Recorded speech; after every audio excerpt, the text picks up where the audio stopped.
Copyright AFP 2019. Atta KenareIran's most powerful military commander, General Qasem Soleimani, has been killed by a U.S. drone strike in Iraq. The general was respected by many in the Middle East for his actions against ISIS. He was assassinated at Baghdad airport early on Friday in a strike ordered by U.S. President Donald Trump. This development marks a major escalation in tensions between the United States and Iran as global figures from around the world have condemned the actions of President Trump. Nikolai Duke-Anderson, Middle East cultural and political analyst, has commented on the U.S. airstrike that killed the Iranian general. Pundit: first of all, can you tell me who General Qasem Soleimani is? Why is his death so important? Nikolai Duke-Anderson: General Qasem is someone who was basically second in command of the Iran regime. So a very influential figures who directed Assad won Syria as well. Often he clashed with U.S. interest. And I think it's very important to mention that this is an individual who was very respected not only in Iran but across the Middle East because he blocked ISIS several times. He was known for leading battles against ISIS from the front line. So in other words, personally participating in attacks against ISIS or in combat in both Iraq and Syria. Pundit: we've seen other people who've been killed in this act, for people who've been confirmed, including the deputy head of Iraq's the mobilization forces. What message does this attack send to the Middle East?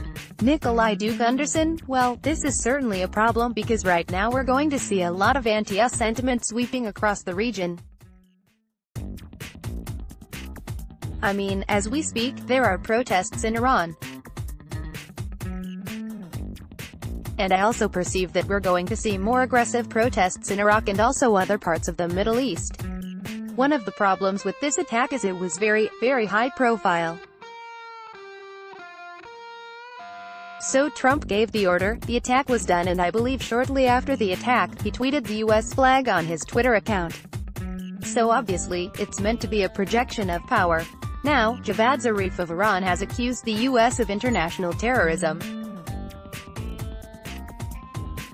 And previous U.S. presidents have also considered the fallout from killing the general because he was so popular, such an influential figure within the regime, but also across the Middle East. So yeah, I think we will see increasing tension in the Gulf right now. Pundit: so the attacks came from U.S. Defense Secretary Mark Esper, and he has warned that the game has changed, and the U.S. would consider preemptive strikes to avert any further attacks. Again, what message to this then going forward to the Middle East and the world at large about the destabilization in the region? Nikolai Duke-Anderson: well, there's two sides to this coin. On the one hand, we are going to talk about Iranian and American attention. Of course, we are now seeing military escalation which we perhaps had not seen in the same way. I do believe that Iran has now said this is a declaration of war. For the Middle East as a whole, we should remember that, not just with Trump, in general, the Middle East does not view the US as trustworthy. And certainly this attack confirms that the idea that the US will take out anyone who they don't like, it means that the US seems very, very aggressive and continuing its interference within the Middle East. Certainly, that's how many Arabs will see it. Pundit: so Iran has vowed severe revenge over the Qasem Soleimani's killing. What kind of response do you expect from this action? Nikolai Duke-Anderson: well, firstly, they've appointed a successor, who has declared that the tactics that they've used in Iraq and Syria remain unchanged. So in other words, they're not going to be intimidated by this attack. But also foresee that what they're going to do is increase their own strikes against U.S. interests in the region as well. Pundit: we're early on into the year 2020. This is the year of a U.S. election. What kind of impact would a new conflict in the Middle East potentially have on the U.S. election? Nikolai Duke-Anderson: well, that's another thing to remember. Let's not forget that Trump, as far as I'm aware, is going through a process of impeachment, which is a problem right now.